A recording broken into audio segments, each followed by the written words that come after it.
자, 안녕하세요. 박성필입니다. 자, 오늘 STX 보도록 하겠습니다. 자, 기업의 유증계획 파트 2개 중 파트 1은 12월 1일부터 5일까지 확정 발행가액을 올려서 더 많은 자금 조달을 위한 계획이 파트 1이 되겠고요. 자, 이제 파트 2는 12월 8일부터 11일까지 진행이 되는 12월 8일부터 11일까지 진행이 되는 구주주 청약의 흥행을 위한 계획이 되겠습니다. 자, 아울러 11일 이후 즉시 일반 공모 청약이 진행되기 때문에 이것까지 포함해서 봐야 되고요. 자, 현재 상황까지 봤을 때 유상증자에 참여를 해야 될 이유가 없습니다. 청약이 흥행하게 하려면 결국 답은 하나죠. 주가 상승입니다. 자, 대주주인 APC 머큐리가 경영에 가장 큰 파워가 실려 있고, APC 머큐리는 사모펀드로 오로지 매각에 유리한 쪽으로 가닥을 잡을 수밖에 없습니다. 이건 변수가 아니고 정해진 해답입니다. 자, 매각에 유리하려면 자금을 최대한 많이 확보를 해야 됩니다. 그게 이번 유상증자이고, 자, 12월 8일부터 11일까지 진행이 되는 청약 이후에 이제 일반 공모 청약이 바로 진행됩니다. 마지막 일정이기 때문에 여기에 사활을 걸 수밖에 없겠죠. 매각에 유리하게 최대한 많은 자금 조달. 자, 물론 주관사인 BNK 투자증권과 이제 투자자인 신한투자증권이 실권주를 사가게 되기 때문에 자금 조달은 이미 성공했다고 봐도 되겠지만, 자, 얘네가 사면 높은 할인율과 높은 실권 수수료가 책정이 됩니다.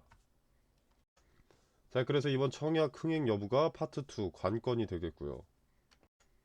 자, 앞서 말씀드린 매각에 유리하게 최대한 많은 자금 조달, 이 두 가지 전제는 자, 8일부터 11일, 그리고 일반 공모 청약인 13일에서 14일, 여기에 달려 있습니다. 자, 주가 상승은 예견된 일이라는 거죠. 이 기간에는. 자, 99%의 확실한 일기예보가 나왔다는 의미입니다. 자, 그렇다면 여러분이 단기 고점에 매도를 하고 싶다면 이 기회를 놓쳐서는 안 됩니다. 이 기회를 놓치면 기회가 아니라 위기가 되는 거죠. 놓쳐서는 안 될 반드시 잡아야 할 기회. 카톡방에서 실시간 대응을 도와드릴 계획입니다. 자, STX 주주분들의 손실 최소화 또는 수익 극대화를 위한 단기 고점 매도 타점의 근거를 제시할 거고요. 어떤 흔적이 발생했기에 단기 고점이라고 판단하는지 명확하게 말씀을 드릴 겁니다. 자, 그리고 제 개인적인 사견이지만 STX는 이번 기회를 놓치면 아주 오랜 기간 동안 상승의 기회가 없습니다. 손실을 상쇄시킬 엄청난 폭등 같은 경우에는 일단 요 STX의 테마 원자재 트레이딩이나 아니면은 해운물류 등의 트롤리고가 시장 주도주가 되지 않는 이상은 불가능합니다. 자, 이게 주도주가 되는 것은 분석할 필요도 없이 거래량과 거래대금 그리고 뉴스가 증명하기 때문에 따로 알아보지 않아도 됩니다. 즉 시장의 주도주가 되지 않는 이상은 엄청난 급등은 불가능합니다.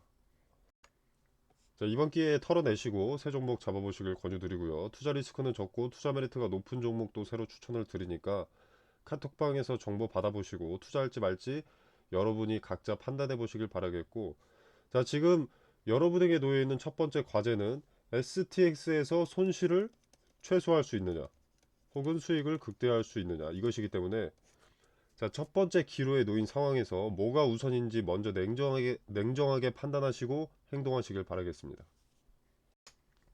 자, 제가 말씀드리는 근거나 매도 타점을 꼭 신뢰하실 필요는 없습니다. 여러분이 들어보시고 제가 하는 주장이 근거가 있다, 일리가 있다라고 판단하신 경우 지켜라도 보시면서 차후 있을 여러분의 투자에 도움이 되길 바라겠습니다. 자, 아무튼 이어서 좀 말씀을 드리자면, 자, 12월 8일에서 11일 구주주 청약이 진행되는 기간에는 신주 발행가보다 확실한 투자 메리트를 주기 위해서, 그러니까 청약 참여율을 높이기 위해서 주가를 점진적으로 올려서 관리가 들어갈 가능성이 높을 수밖에 없습니다. 자, 이건 청약이 시작되는 8일날 시작될 이벤트라기보다는 8일 전으로 STX에 무슨 이벤트가 있는지 확인을 해야 됩니다. 자, 일단 기본적으로 청약 흥행이 목적이고 이후 일반 공모 청약도 예정이 되어 있기 때문에 이 기간 주가 추이와 거래 변동 그리고 뉴스 등등을 지켜보고 변수를 파악할 수 있어야 됩니다. 뭐 호재 뉴스의 동반이라던가 주가의 상승이라던가 미리 시장에 관심을 집중시키는 행위를 가져올 겁니다. 자, 그리고 청약의 흥행 여부에 따라서 11일이 다가올수록 많았던 거래는 점차 줄어들 거고요. 마지막 기회이자 위기를 바로잡을 수 있도록 제가 도움이 되도록 하겠습니다. 자, 제가 영상을 찍어서 대응을 도와드리려면 한 발 늦습니다. 실시간 대응은 카톡방이 유리하기 때문에 실시간으로 정보를 좀 받아보시길 바랍니다. 자, 카톡방 참여 같은 경우에는 이렇게 영상 설명란을 보시면 더보기가 있습니다. 자, 이렇게 더보기를 누르시면 제가 오픈 카카오톡방 링크를 기재를 해뒀습니다. 자, 이 링크를 누르시면 카톡방에 입장이 가능하십니다. 자유롭게 들어오셔서 여러분들 투자에 도움이 되셨으면 좋겠습니다. 자, 이야기를 이어가 보자면, 자, 일단 2차 발행가액을 18,000원 이상으로 맞춰놓고 귀신같이 지금 주가가 떨어지고 있는 것은 2차 발행가액을 위해 주가 드리블을 했다라는 그 흔적을 포착한 겁니다. 그죠?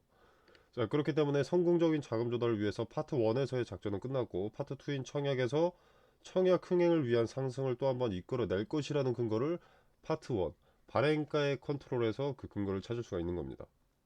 자, 다시 한번 강조드리지만 마지막 기회가 될 겁니다.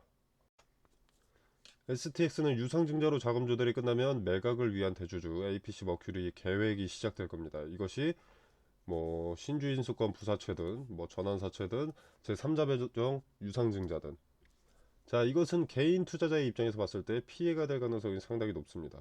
자, 물론 크게 봤을 때 향후 뭐 5년 8년 뭐 이렇게 봤을 때 매각을 위해서 뭐 STX가 그린로지스의 재무구조 개선 제반을 갖춰놔야 매각에 더 유리하겠죠. 뭐 부채를 줄이는 등의 자금 확보만으로도 유상증자 전보다는 매각에 유리할 겁니다. 근데 이게 여러분의 돈으로 기업을 높은 가격에 팔기 위함이니 이번 파트 2 12월 8일부터 11일까지, 그리고 이후에 있을 일반 공모 청약 흥행을 위한 주가 드립을 그 흔적을 포착하고 근거를 확보했을 때 매도 타점을 잡아서 손실이라면 손실 최소화, 수익이라면 수익 극대화 기회를 잡으시길 바라겠습니다. 자, 그리고 청약 흥행을 위한 뉴스도 좀 시작이 된 모습입니다. 자, 이 뉴스를 보시면 일단 어제자 뉴스고요. 12월 6일. 자, STX 이집트 항만 개발의 식량 사업도 해운 매출 400억 원 정조준. 자, 이렇게 나와 있는데 8일부터 시작될 청약 흥행을 위해서 미리 호재 뉴스 하나를 뿌리는 거죠. 자, 내용을 보면은 뭐 곡물 트레이딩까지 잡는다, 뭐 그런 내용인데, 자, 기본적으로 STX가 주목을 받은 건 1차가 인적 분할입니다. 인적 분할로 상패를 피해갈 수 있도록 STX와 그린로지스의 재무구조 개선, 이거고요. 그리고 이제 2차로는 재료 부문에서 원자재 트레이딩 때문입니다. 이 원자재는 2차 전지 원자재를 말하는 거고요. 자, 그 외에 STX와 그린로지스가 주목받은 적은 없습니다, 시장에서. 자, 이 뉴스는 청약 흥행을 위해서 뭐라도 있는 거 없는 거 다 끌어다 쓰는 겁니다. 쉽게 말해서 함정이라는 거죠. 도구로 사용되는. 자, 물론 호재는 호재지만 주가에 크게 반영되지 않을 호재입니다. 자, 이런 호재 같은 경우에는 실제 수주 계약이 나왔을 때 이때 호재로 반영이 됩니다. 기대감이 선반영되는 게 아니고요. 시장에서 주도주로 있는 테마가 아니라면 기대감이 선반영되지 않습니다. 자, 2차전지 리튬 값이 천정부지로 치솟을 때 리튬 관련 호재 뉴스만 나와도 기대감에 폭등하는 그림을 많이 보여줬죠. 대표적인 예시가 금양이고요. 자, 시장을 주도하는 섹터가 당시에는 2차전지였고, 이 2차전지에서 핵심 원자재면서 리튬 공급처가 적어 값이 상당히 비쌌기 때문에 기대감이 선반영이 됐던 겁니다. 뭐 리튬이 아닌 철이나 구리였다면 금양의 상승세는 그렇게 가파르지 못했습니다. 그러니까 결국 시장 주도 섹터였기 때문에 가능했다는 건데, 자, 지금 이 곡물 트레이딩은 시장 소외주입니다. 러시아와 우크라이나의 전쟁으로 잠시 주도주였던 적은 있으나 현재는 곡물 자체가 국내 시장의 주목을 받지 못합니다. 자, 그래서 길게 이야기할 것 없이 이 부분은 수주 계약이 나왔을 때 하루 반짝 호재로 작용합니다. 즉 청약 흥행을 위한 도구로 미리 공개를 했다, 이렇게 보시면 됩니다. 자, 의도를 알았으면 우리도 어떤 대응을 해야 할지 윤곽이 잡힌 거죠. 지금 여러분들이 생각해야 할 가장 큰 키워드는 뭐가 나오든 청약 흥행을 을 위한, 요것만 생각하고 있으면 됩니다. 어떤 뉴스가 나오든 이것 때문이구나. 폭등의 호재 재료가 있었다면 지금까지 숨길 이유도 없습니다. 그 폭등의 재료를 공개를 했다면 유증 청약은 알아서 흥행했을 거니까요. 자, 그래서 지금부터 나오는 뉴스들은 있는 거 없는 거 다 끌어다 쓰는 거기 때문에 어떤 뉴스가 나오든 청약 흥행을 위한 도구일 뿐입니다. 여러분의 눈을 속일 수 있는. 자, 당장 내일부터 구주주 청약 일정이 시작됩니다. 파트 1에서의 매도 타점을 놓쳤다면 파트 2에서만큼은 기회를 놓치지 않길 바랍니다. 자, 그리고 이거는 제가 8월 11일에 신성 델타테크가 최초 매매 거래가 정지될 때 추천이 나갔던 종목들입니다. 자, 서남, 덕성, 파워로직스, 원익PN이라는 종목이 추천이 나갔는데 추천드렸던 이 종목들은 초전도체 관련주고요. 제가 단기 테마성 종목을 보통 권유하진 않는데 단기적으로 수익을 먹을 수 있을 명확한 근거가 나와서 추천이 나갔습니다. 자, 그 근거로는 대장주인 신성 델타테크의 단기 급등으로 매매 거래가 정지 기준가를 넘는 것을 포착을 했고요.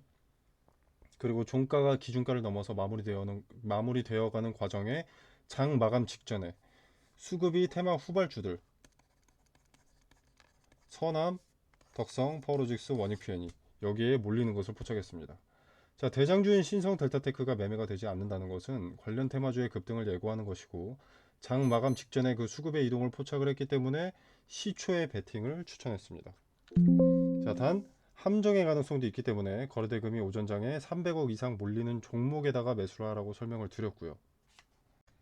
자, 그래서 이 종목들의 수익을 좀 보여드리자면 원익PN이 자, 8월 11일 다음 거래일 종가 16.8% 올랐고요. 그 다음 날도 11.68%가 올랐습니다. 자, 서남 8월 11일 그 다음 거래일 상한가, 그 다음 거래일 상한가. 덕성 8월 11일 상한가, 상한가. 파워로직스 8월 11일 상한가, 상한가. 자, 이렇게 근거를 갖고 추천이 나왔기 때문에 단기적으로 큰 급등을 가져갈 수 있었습니다. 자, 화면에 보이시다시피 무료입니다. 자, 제가 종목을 추천했다고 해서 금전적으로 뭘 요구하거나 뭐 수익에 얼마를 떼달라 이런 거 전혀 없습니다. 자, 여러분의 투자금은 여러분의 돈이죠. 그렇기 때문에 여러분이 자유롭게 판단하셔서 매매를 하셔도 되고 안 하셔도 됩니다. 그냥 지켜만 보셔도 되는 거고요. 제가 뭐 맛있는 거 추천했다고 해서 여러분이 무조건 드셔야 할 필요는 없지 않겠습니까? 먹고 싶으면 먹는 것이고 먹고 싶지 않으면 먹지 않는 것이고.